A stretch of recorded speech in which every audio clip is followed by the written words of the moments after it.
Hi, this is Timothy Zahn, author of Thrawn, and you're listening to Star Wars Reactions. Good for you. There's been an awakening. Have you felt it? In 1977, George Lucas formed a legacy. The Force is with me, and I am with the Force. Inspired by mythology, his saga has become a passion for many. Feel the Force around you. His legend has become our story. It's true.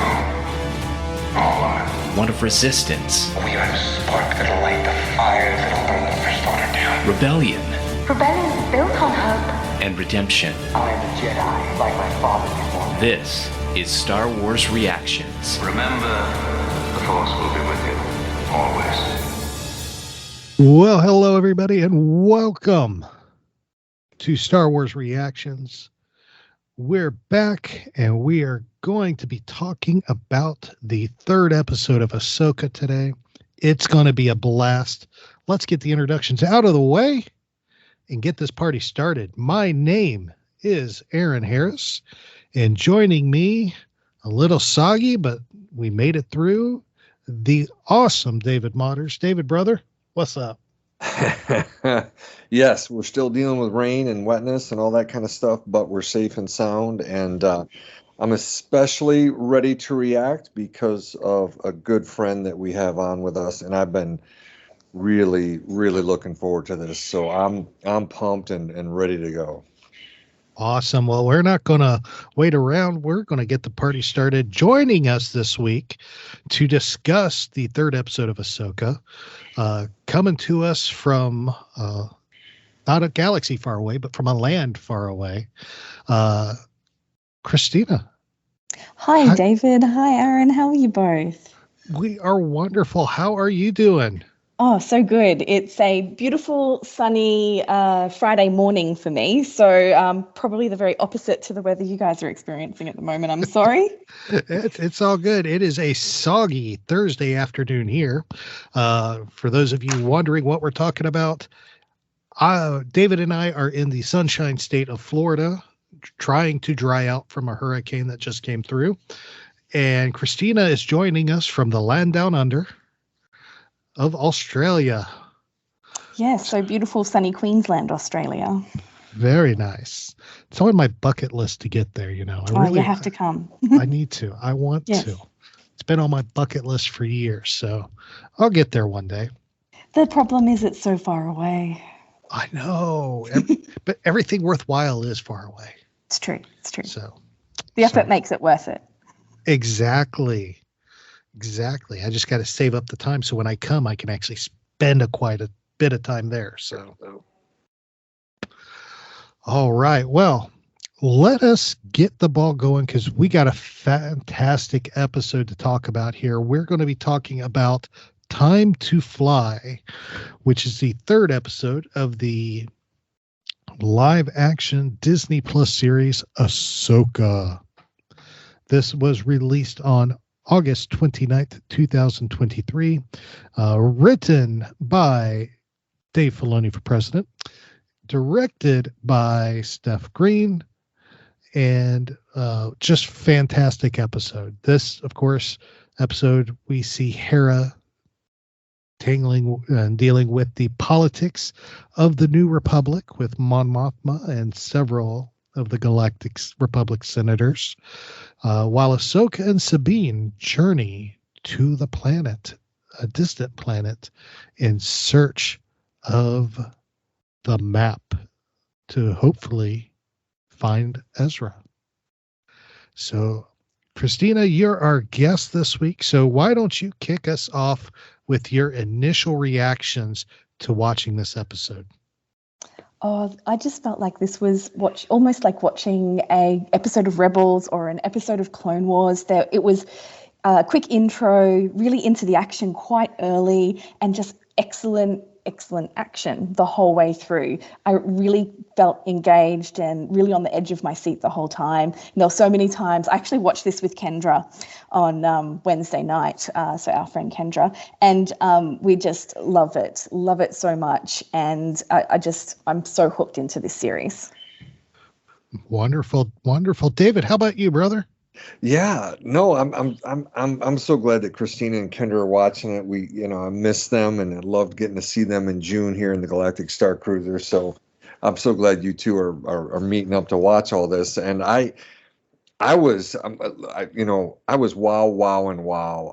I listen. I enjoyed the slower, deliberate teaching moments with Ahsoka and Sabine. I love the dog fights in space near that massive hyperdrive ring, and I really enjoyed Ahsoka and Sabine not only flying by the Purgles, but also using them to help escape from Shin and Marok. I thought that was so cool. And and honestly, to piggyback off Christina, I like how this sets up next week's episode. Like it pulls you in, like Christina said, and you're rocking and rolling, quick episode. And I know all three of us know this, but there's clips we've seen in trailers and TV spots. One showing Ahsoka battling Balin, right, inside of that kind of that map area on the planet where they are now, and also Sabine battling Shin in the forest.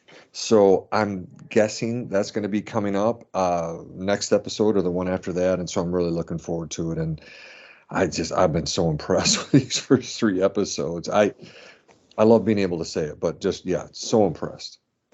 Oh yeah, it has been quite an impressive series so far, and this episode for me was no different, I should say. I love the fact that you can tell Filoni wrote these because he is the master of taking a whole bunch of stuff, cramming it into a small time window, and making it work. And he does that in this episode. I mean, this was a short episode. I mean, it was 37 minutes, I think is Disney Plus says is the time run. But then when you take out the 4 minutes of credits at the end, then you take out the recap at the beginning, you're probably looking about 28 minutes, which is the length of, a Clone Wars or Rebels episode. But he crammed it so full of goodness and character growth and Easter eggs and all kinds of stuff that's in there and nods. And, it was wonderful. I loved seeing Hera dealing with the Senate and the senators and Mon Mothma. The dogfight was just outstanding. I loved it. So it's just so much awesomeness in this episode. So let's get into some talking points. One of the things that I was really thrilled about, and I know a lot of people were when they saw it, was we finally got to see the live action version of Jacen Syndulla. I know, that was so exciting. I literally cried out, Jacen, when I saw him come onto the screen. I was so excited. And that whole moment was just so poignant and could just be seen superficially as, young boy wants to be a Jedi, for people who are just coming into this without ever having watched Rebels. But for us Rebels fans, you just have that bittersweet moment of him saying to his mum he wants to be a Jedi, and that kind of sad look in Hera's eyes saying that she knows he does. And you can just feel, her loss of Kanan and her loss of Ezra and how she just doesn't want to lose him. Very good. And that's true, because you get that feeling, because she goes very almost stoic at that moment after she says I know, and just kind of quiets and gets that forlorn look in her face. And it was fantastic. And I will say, this is a character that I knew was going to be in the show, thanks to Lego. Lego released a photo of his minifigure. Lego spoilers. Lego spoiler. And everybody was, and I remember because when they released it, everybody was outraged because he had black hair in the photo. And we're like, well, Jason's supposed to have green hair. What's this? Apparently, Lego got a really bad photo of him to base the minifigure off of, because dude still has green hair. Yep. Definitely. So good. David, your thoughts on Jacen?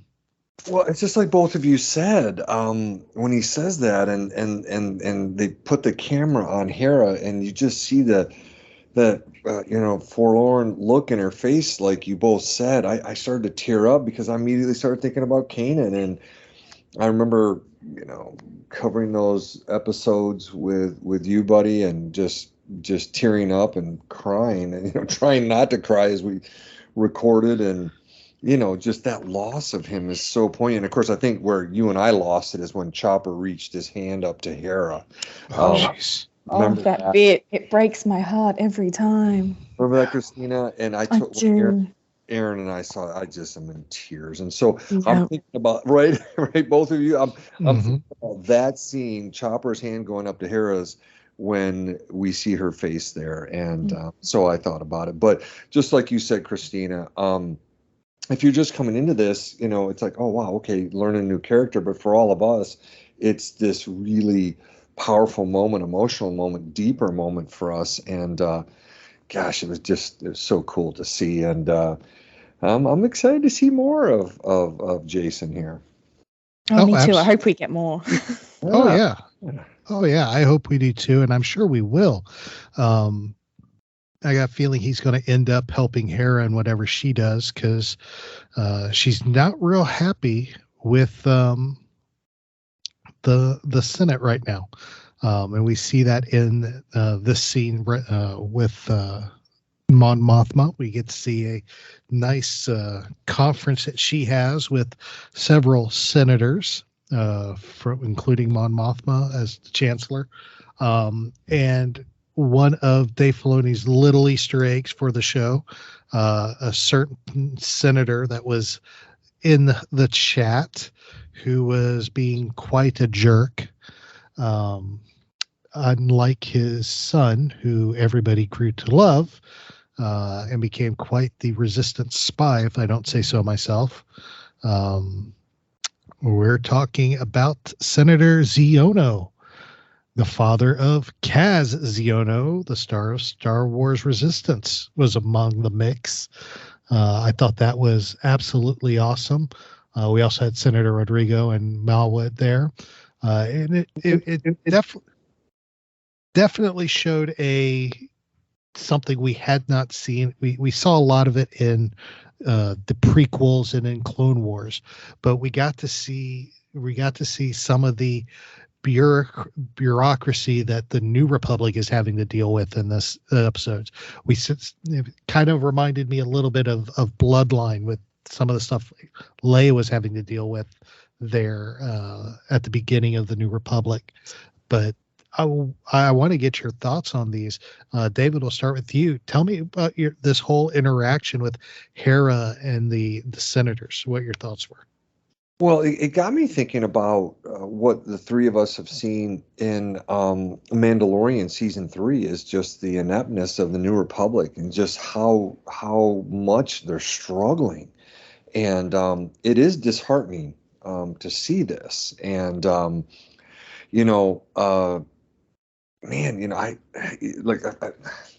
you think about Luke and Han and Leia and Chewie and R2 and C-3PO and all the rebels and everything they fought for. And then what we're seeing here in like I said, Mando season 3 and here in Ahsoka, the last episode, we see that person yell for the Empire. And of course, Ahsoka's cutting off the end of his blaster, and Hera and Ahsoka are taking care of business. But we can see that it's one thing to win a war, right? It's another thing to develop a decent government afterwards, and it's incredibly difficult. But I guess I didn't expect Xiono to be the way he was, especially knowing what Kaz is like. And I posted a text maybe an hour ago or so about Star Wars Resistance, how Aaron, you and I covered every episode of Resistance. So for us, it's kind of like a neat little Easter egg and nod. But I don't know. What do you think, Christina?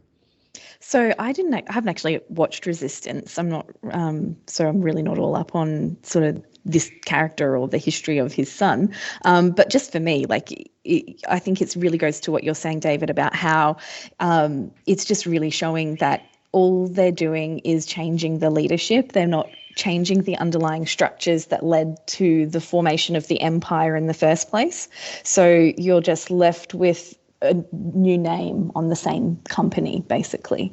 All of the same people in positions of power, all of them fighting to maintain that power.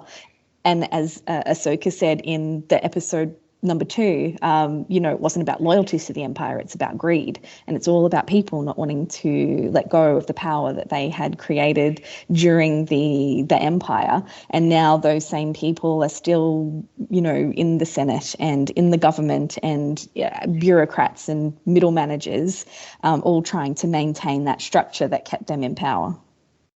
Well said. I mean, it definitely is. I love how they presented this, because even if like you haven't seen Resistance, Christina, they still presented these characters as new characters. You did not have to know the background or history. It's to know to tell who these people were. You knew they told you they were senators. They portrayed them the way the Senate should. And David, I love how you talked about the ineptness of the New Republic. And this just shows it. And it makes what happened, honestly, in the sequels so much more believable about how quickly the First Order could just wipe out the Republic. And with taking out Hosnian, and how they could build a weapon like Starkiller Base right under their nose and nobody cared. And it's because I think not that they didn't care, they just chose not to see it, because it's the same with Hera, saying, well, Thrawn is coming back, we need to get on top of this. And they're like, no, we see no enemy. They're seeing no enemy because they're choosing to not see an enemy. Well said.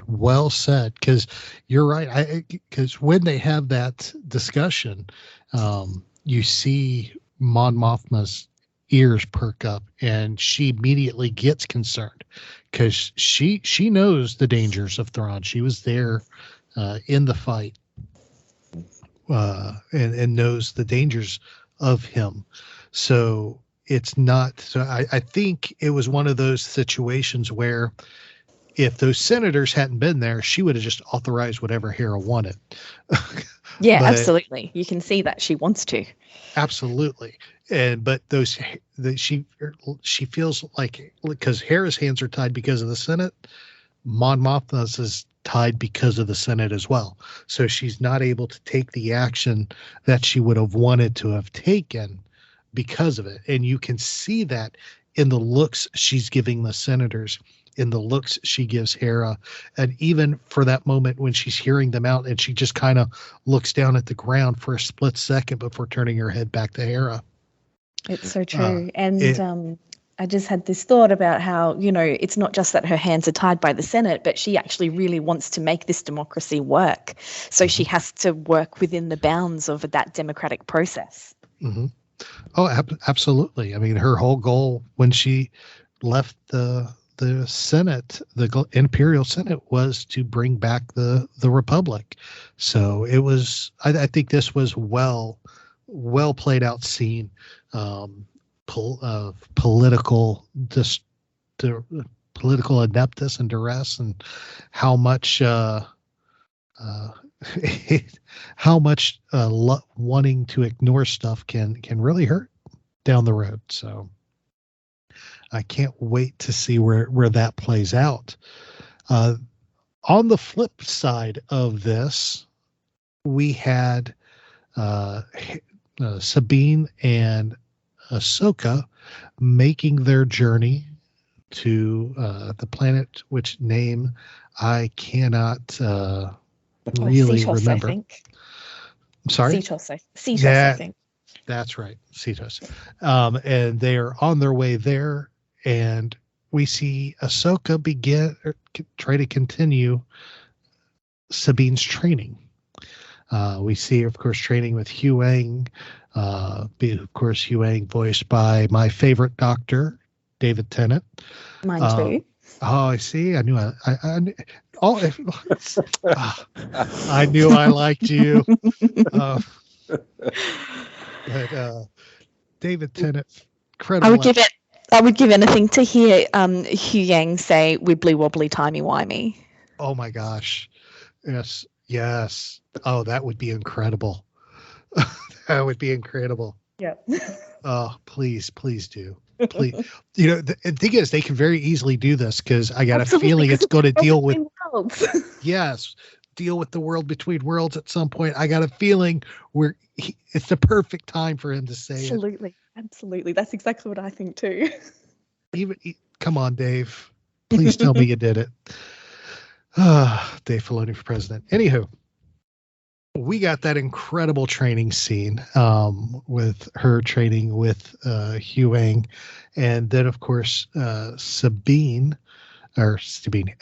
has Sabine put on a blaster helmet with a blast shield she can't see through, trying to get her to use her senses, kind of expand her way out of the Force, out into the Force again, and let go of this constraints of seeing everything and just feel. And which, was a fabulous scene. And I loved how Ahsoka just kind of danced around her and occasionally just tapped her with a stick, and Sabine would just go nuts. It was it was so much fun and enjoyed it. And to me, it reminded me a lot of A New Hope when Luke was beginning his training on board the Falcon with Obi-Wan. So I wanted to get y'all's thoughts on this scene here and how it plays out. David, why don't you kick us off? Yeah, no, I thought of the several homages to A New Hope, and this one is the first, overt one. It's very, very noticeable. Obviously, Dave Filoni wanting to pay tribute to his mentor, George Lucas, and so when, I don't even know if she copies his line. How am I supposed to see with the blast shield down or whatever, something like that. But I thought it was really cool to see this, and like I mentioned in my initial reactions, I like the calmness. I like the teaching. There's just something to say about the time that it takes. I know all of us want it to happen quicker, but I love these messages. And I'm really rooting for her. Sabine's really, getting knocked down literally by Ahsoka and by Huang. He seems to be having a lot of fun giving her grief, but not having fun. But he's just very straightforward. He says it's truth. I think what it's setting up is maybe one of those kind of yes moments when Sabine can really, break through and really use it. I also loved the little humor part where she's trying to move the cup. It's kind of after the Ahsoka nameplate on the screen. And then she looks at the cup because she's called up to the front with Ahsoka, and she says, "You win this round," And I just thought that was really cool when she says that to the little teacup. That was fun. But she's keeping a good attitude about it. I don't know. What do you think, Christina? Yeah, I really love this. I love the teaching. I love that, it's not easy for her. Yes, she can get better with weapons. That part's easy, but it's actually the focus, the inner calmness and the engaging with everything around her that her other senses and that information her other senses can give her that she struggles with. Because she's Mandalorian, she's very literal. Mandalorians are quite literal. And so the other thing that I really liked was that even if she doesn't come to be able to wield the Force like a Jedi can, I think the thing that it calls to mind to me is how Chirrut could use the Force to see, much like Kanan did. And it wasn't that he could use the Force or wield the Force as Ahsoka or a Jedi does, but that the Force gave him an awareness of what was around him so that he could see to fight. And I think that's what Ahsoka is trying to activate in Sabine. I love that. Love that comparison. That is awesome because Chirrut was just a guardian of the wills. Yeah. And that, I love that comparison. It hadn't even crossed my mind. I love it. I'm gonna have to dwell on that one for a while. I love that. Well done. So another thing that really got me, that I really enjoyed in this episode, is when they arrived at Cetos. They come out of hyperspace, and of course they're a great distance from the planet. And of course Hugh Wang is like, it's Jedi protocol. It's everything he does is based on Jedi protocol, which is because that's how he was programmed. Because of course he's a droid, and I love that he did that. And Sabine looks at him and she's like, "He's still doing that? We're still doing this?" It's like really again still. But that led us to me was probably the most exciting part of the episode, which was just absolutely fabulous. And that was the good old fashioned Star Wars dogfight. Yeah. I tell you, that to me was just perfect. I loved seeing the 6 ships come in behind him and try to take him out. Then of course Sabine getting in the tail gun. That to me just screamed Rebels, because she was always in the tail gun or in a gun pit somewhere on the Ghost. So it was really, really fun to see that happen, and see that come into play. So I want to get your thoughts on the dogfight, but also I want to throw it out there too. The fighter that Shin Hati was piloting, was it me, or did that look a lot like Grievous's ship? That's exactly what I thought when I saw it. I was like, is that Grievous's ship? Because I thought it looked very similar. I had those vibes for sure. Okay, so it wasn't just me. Not just you. Awesome. So take it away, Christina. Why don't you start us off? Tell me your thoughts and feelings on this dogfight and what you enjoyed about it. Oh, it was just so much fun. It was exactly as you said, classic Star Wars, ships dogfighting in space. It was exciting, but it also had teachable moments as well between Ahsoka and Sabine. So not just for Ahsoka as the learner, but also, Ahsoka as the master, but also for Sabine. So Ahsoka needed to learn to trust Sabine and do what she needed and see what she needed rather than just be the one in charge. So I really liked how they had to make their dynamic work. And when that happened, the dogfight just became so much more intense. They started winning because they were working together as a team. So I really loved not just that it was fun in space, it was also a story building and character building moment for both of them and their relationship. Love it. Yeah, this episode is definitely chock full of character building for Sabine and Ahsoka. David, how about you? Yeah, I considering the length of this, like you said, it's 28, 29, 30 minutes. If you take off the review at the front, kind of taking us back through, and the 6-7 minutes of credits, and I think part of the reason why is because of how much money was probably spent on this dogfight, and it's incredible, and it's not just up there by the hyperspace ring. But then down, what was I going to say? Then down as they're flying through the Purgles, and it's just that is cinematic quality visuals. I mean that's a lot of money, and there's when Ahsoka comes out onto the ship. Oh, that was so amazing. What Christina was at? I was like, Christina's gonna go nuts. Loved it.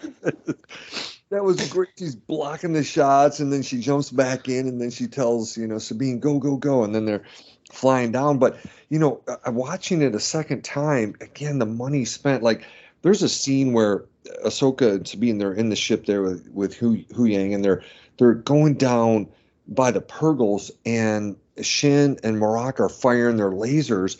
And I was looking, I'm like, oh my gosh, look at how they light up that side of Ahsoka's ship. And then when the blasts go by, it's back to normal. Just those little details, you're like, oh my gosh, it's so cool. And it's like I said, and of course, Morgan Elsbeth has turned the turbo lasers, on Ahsoka and Sabine and Huang. I'm like, this is incredible. But that was movie quality. And that's why, again, I think that you bring this down from 45, 50 minutes down to 30 minutes is because of that. But oh my gosh, I was so impressed. It was stunning, wasn't it? It was just really visually stunning. Oh, it truly was stunning. It was fabulous. And David, you brought up what I was going to go into next was as they get down into the planets, into the atmosphere of the planet, we run into the Purrgil. And of course, the Purrgil, we saw the outline of one in Mandalorian season 3. But we really hadn't seen them in action since Rebels in the finale, when they are the ones that latched on to the Chimera, Thrawn's Star Destroyer, and took Thrawn and Ezra into Lord knows where. And so, of course, that was all animated. And of course, in Mando, we only saw an outline, which of course made everybody just jump and scream. But this was just full on space whale glory. Yeah. I mean, these guys just came out just ignoring everybody and just swimming through the air, swimming through space, having a good old time. Yeah, it was so cool. It looked amazing. It really did. It was, and the quality. I mean, like you said, cinematic. It was just cinematically perfect.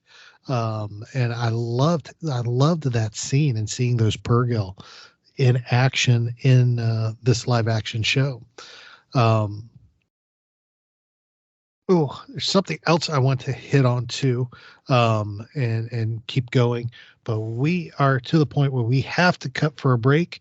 So bear with us. We're going to take a quick break. And when we come back, we're going to talk more about the, episode of Ahsoka, and we got David's Psychology Corner and Dad Joke of the Week. So hang with us. We'll be right back.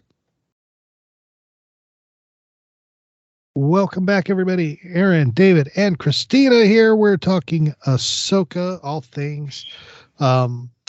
Let's talk about this hyperdrive ring. Their ultimate plan to go rescue Thrawn, and Morgan Elsbeth and Balon Skull's plan to go rescue Thrawn. Of course, the hyperspace ring is nothing new. We saw it a lot in the we saw it in the did we see it in the prequel movies or just in Rebels or Clone Wars? I think in the movies, right? Because don't the Jedi starfighters have little hyperspace rings that they connect and go through hyperspace and then disconnect from? That's right. Obi-Wan used it in episode 2. Okay. Exactly. I'm like, I could have swore I saw it in the movies and you just reminded me. Awesome. So yes. So it is, we did see one of those in episode 2, smaller version for the Jedi starfighters. But this one, of course, obviously is a lot larger. The assumption is and the speculation is, which we don't like to speculate, but I mean, you can't look at it and not think that's, going to bring back the Chimera. Which would just be awesome. I'm sorry. It would just be awesome to see the Chimera in live action. I can imagine it now that you've said that. Oh yeah. Lovely. In the middle of that ring. Exactly. See that ring come out of hyperspace and in the middle, a giant Star Destroyer. Oh my gosh. Don't even get me started there. We won't run out. We'll run out of time, but, to me, this is quite an intriguing plan. Of course, we got a bunch of massive hyperdrives all over the thing, on each side, and of course at the base of it, and it's just a giant circle. But it's intriguing that this is what they're using to get there. Of course, they believe Thrawn is in a different galaxy, which is a new thing for Star Wars. Everything has been in this galaxy far, far away. and now we have our people going to a galaxy far, far, far away to try to rescue Thrawn, and try to find Ezra. So what I really want to get your thoughts on is this hyperspace ring, but more importantly, I want to get your thoughts on the fact that we now have this new galaxy introduced in the Star Wars universe that opens doors to it opens a whole new world, essentially, with another galaxy. So let's start to David with you. What are your thoughts on this plan and this new galaxy? Yeah, it bends my mind. It bends my brain. And, I guess I do immediately think about Filoni's role here in trying to open up, I think, more stories and, more adventures for movies as well. And then the first one was clearly a world between worlds in Rebels. And now here, this idea of shooting to another galaxy. I loved how they gave us the visual there when Baylan Skoll and Morgan Elsbeth and Shin Hati were sitting there looking at the lane. What did Baylan Skoll call it? The road to Paradia.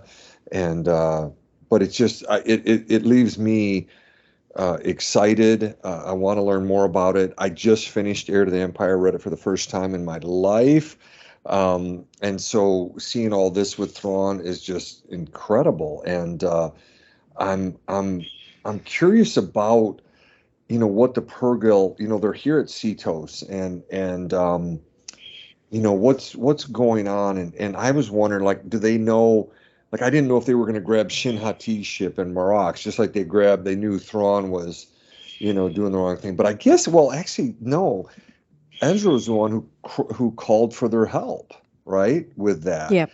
And remember that, Christina? So this is all coming together, and who knows? I don't know. Is Ahsoka and Sabine gonna get out there via the Purrgils? Will they pull her ship through there? Oh my gosh, there's so many possibilities. So many possibilities. So I don't know. What do you think, Christina?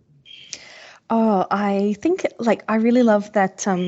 Like you say, they're opening up the Star Wars universe rather than just the galaxy far, far away. And but I guess the thing that I think about are that when I think it was in the episode 2 when Morgan activates that star map, and they are and Baylan says, well, this wasn't built by the Jedi, and she said it was by an ancient race. So they're already laying the foundations that there are other Force users or other ancient peoples that may have traveled to distant galaxies. And then we also, if you go through to some of the other associated sort of Star Wars stories, there's, obviously no longer canon, but you've got the video game, the Knights of the Old Republic. And in that, there's a race of ancient Force users that kind of is at the base of all things. And then even if you go through to the more modern games, and certainly Star Wars Jedi Fallen Order, Cal Kestis explores all of these ruins that are of a race called the Zepho, and we don't really know what happened to the Zepho either. But they were ancient Force users and potentially have gone to another galaxy. So I think that there's already kind of hints of the fact that it's a bigger universe. Nice. Very good. Very good. Very good. See, when I was thinking of this other universe, I went to season 6 of Clone Wars with Yoda and the Wills. Oh yeah. That's where I was that's where I was kind of picturing what could be out there, and I was thinking the Wills from the Yoda, the Yoda Carabas, the Yoda. Oh my gosh. Carabas, at least with Christina. Absolutely. I was just about to say it wouldn't be an episode of Reactions without at least one Carabas. I'm very happy. Well, there you go. We got our Carabas. We'll see if that's the only one. I doubt it will be.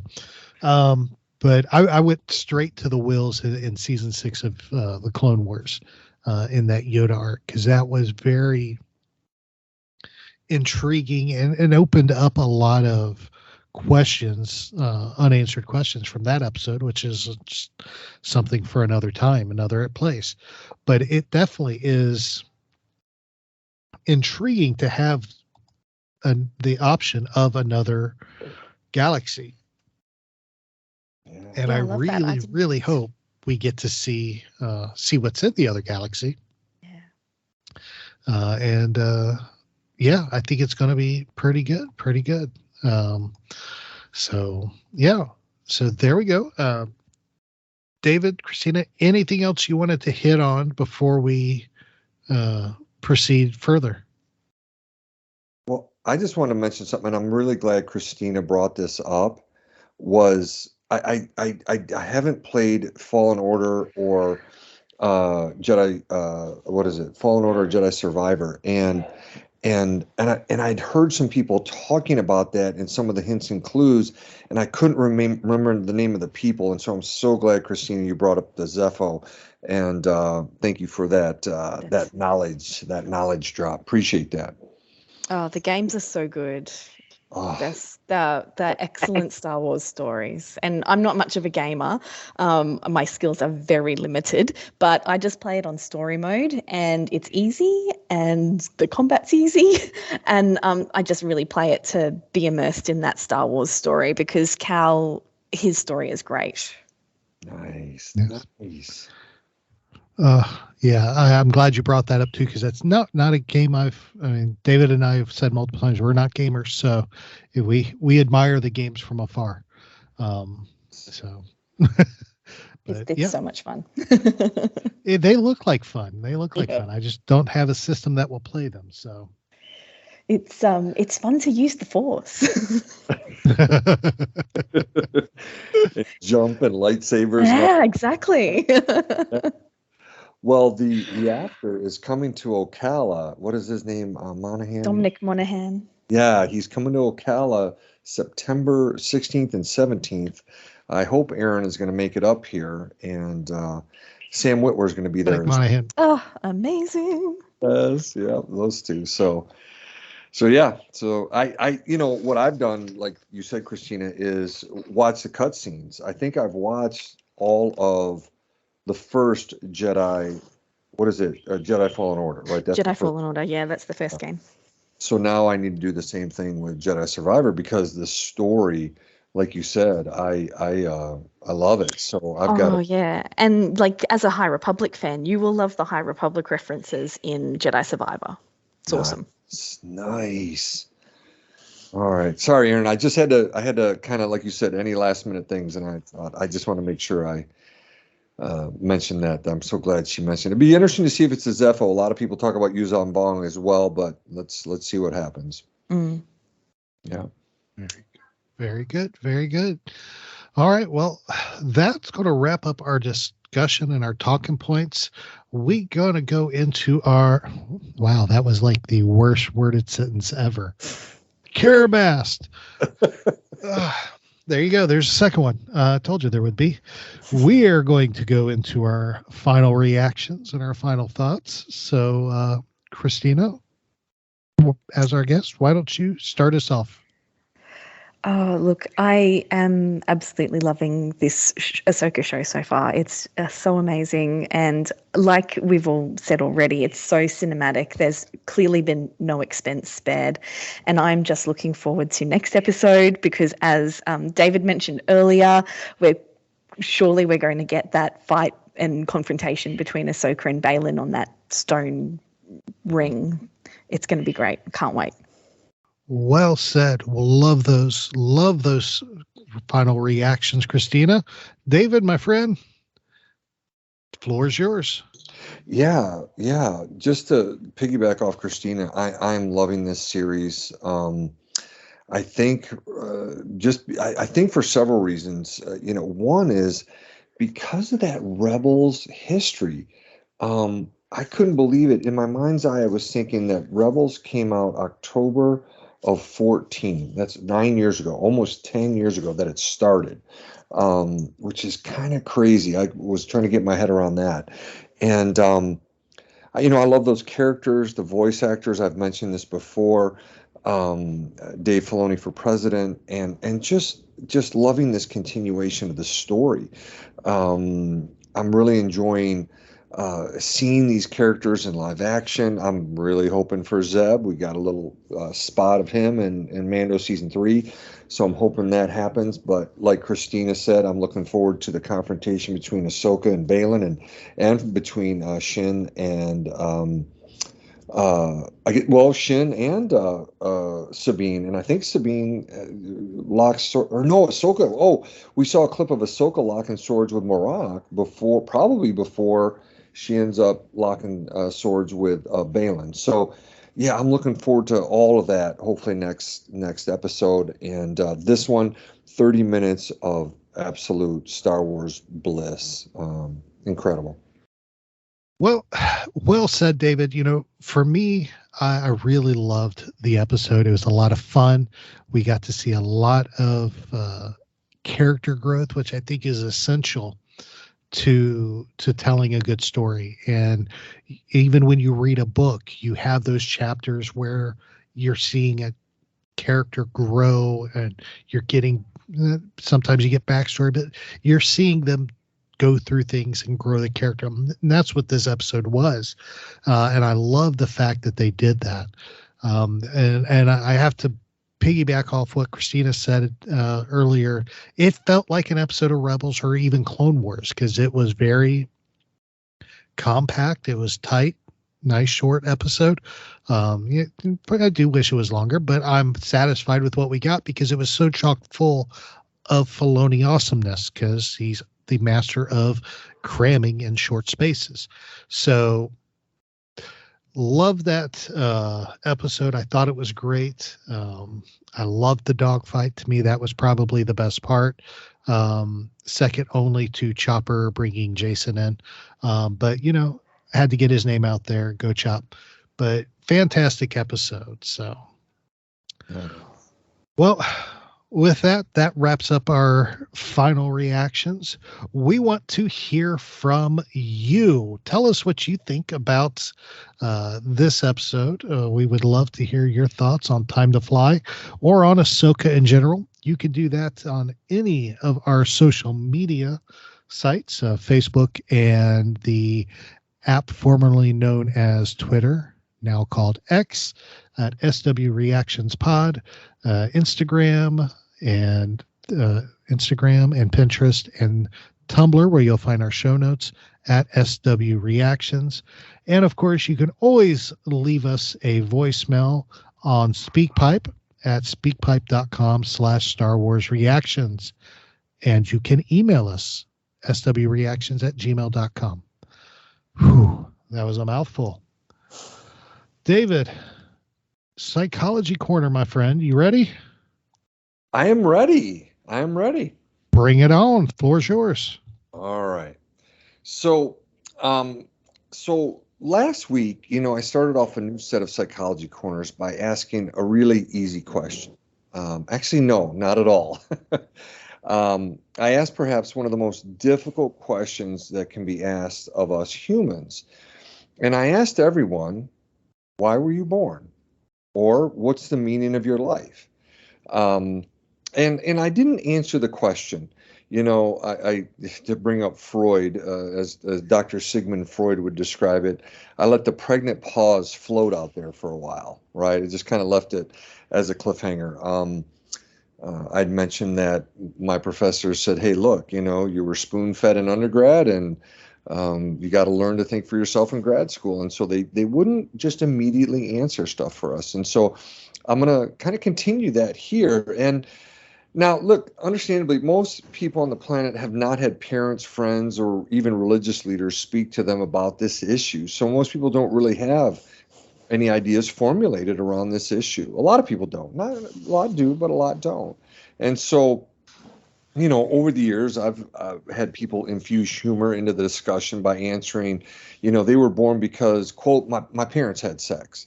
And I'm like, yes, we're all here because, our parents had sex. But the question remains, is, your life meaningful beyond just being born? So, let me just share a few thoughts, and we'll kind of get towards the end here and wrap it up. But look, there are those individuals who go through life, and this, my dad called it, quote unquote, relatively unscathed. Okay.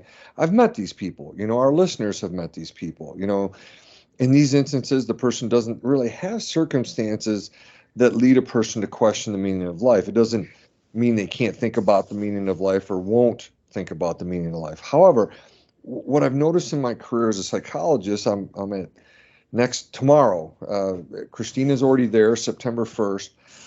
I'll be at 31 years of individual therapy. And what I've found as a psychologist is that when we face a life-threatening diagnosis, or our partner does, or we lose a partner or spouse or parents or children, and I've said many times on our podcast, that's the most difficult work I've done for 31 years, is working with moms and dads who have lost children. I've done it forever. But those kind of things can really get people questioning what's going on. Those circumstances fuel the questioning, which is healthy. So to demonstrate the critical importance of thinking through and knowing your answer to why you were born, let me ask you another very easy question, right? Of course, this is not easy. So let me present this to you, right? This is just to kind of get you thinking, right? You're the listener, okay? And you're in my office, and you're meeting with parents who have just lost a child, adolescent, or adult, right? So I've had parents lose kids at 1, 2, 3 years of age, adolescents. I have parents in their 60s, 70s, and 80s in my office who lose kids my age. I'm 54, as I've mentioned to the listeners, and all ages, right? So the parents, they look at you and they say that when their son or daughter has died, they now both want to die. You're sitting in the office with them, and they're both saying that. And my question is, what do you say to them, right? Do you talk to them about the meaning of their child's life? Do you talk to them about the meaning of their lives? And so just kind of, again, let's set with that. Let's marinate. That can bring up some cognitive dissonance, kind of like, whoa, how do I think about this? And again, I'm going to channel my inner Sigmund Freud, Dr. Freud again, as well as my psychology professors in grad school. And I'll leave another pregnant pause out there for our listeners to think about, wrestle with, and process. And then we'll continue in the next Psychology Corner next week. So there you go. Lots of easy questions, not really an incredibly difficult subject, but I hope it gets people thinking. All right. There we go. Very good. Very good. Love it. All right. So, David, if somebody wants to talk Star Wars with you, how would they go about doing that, or talk about the Psychology Corner? How would they go about doing that? Absolutely. The two main places are, I guess, what do we call it? Twitter X, right? Or something like that. Twitter X. That's kind of what we've been doing. But that's still the same, at David_Modders, Modders. And then at Instagram, I've tried to do better at posting pictures there. That's just simply my name. You can take a look at it and see. Most of the stuff is Star Wars related, as people know. And so, those are the two best places to get a hold of me. Very good. Very good. Christina, we have loved having you on. We have loved having you on. And if somebody wants to connect with you and talk Star Wars, and how would they go about doing that? Oh, I'm not really on social media a great deal, but I'm sure if they reached out through Star Wars Reactions, you'd pass it on to me and we could get in touch that way. Absolutely. We definitely could. So if you're interested in connecting with Christina, just let us know and we will make the connection. Yeah. We will make the dyad. Thank you so much for having me on, guys. It's just been amazing to talk Star Wars with you both. Absolutely. It has been a blast. It has been. Of course, if you do want to connect with me, best place, Twitter, or formerly known as Twitter, X, at @TA Harris 121079. We got our Star Wars dad joke of the week. Christina, you think you can can take. You got time I'm for looking a forward dad to joke? it. Looking forward to it. Okay. Looking forward to it. Thank you, Christina. Thank you for being.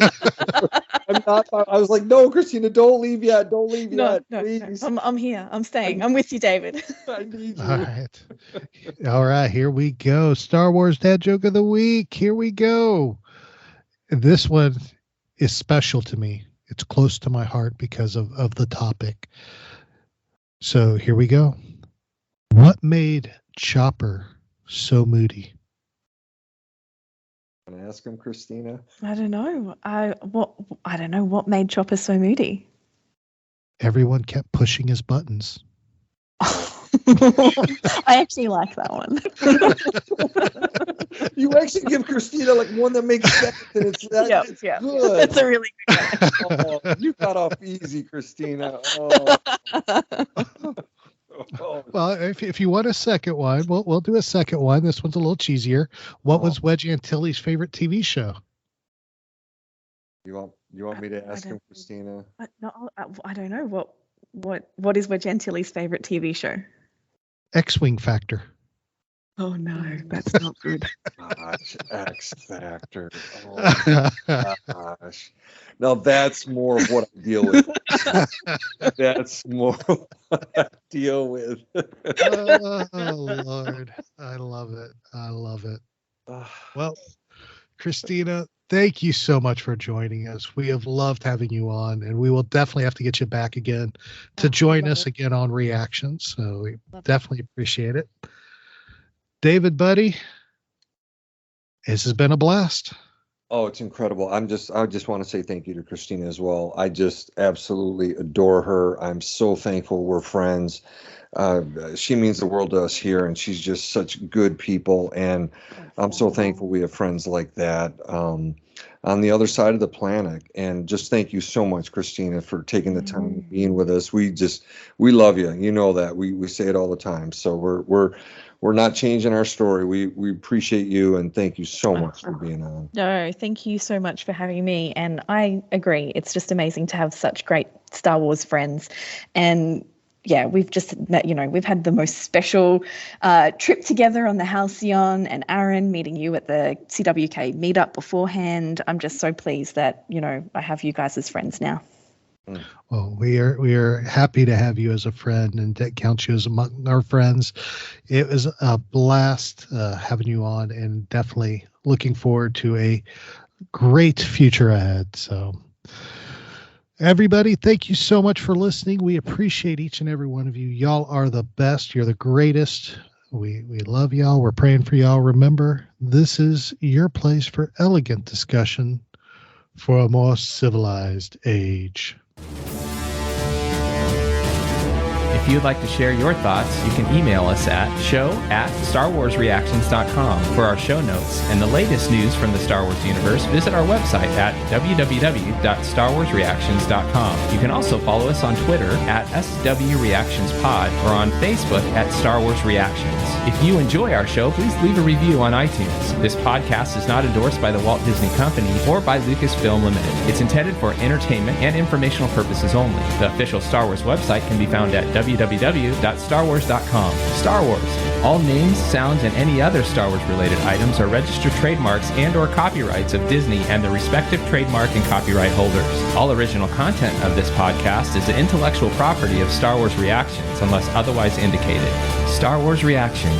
Elegant discussion for a more civilized age.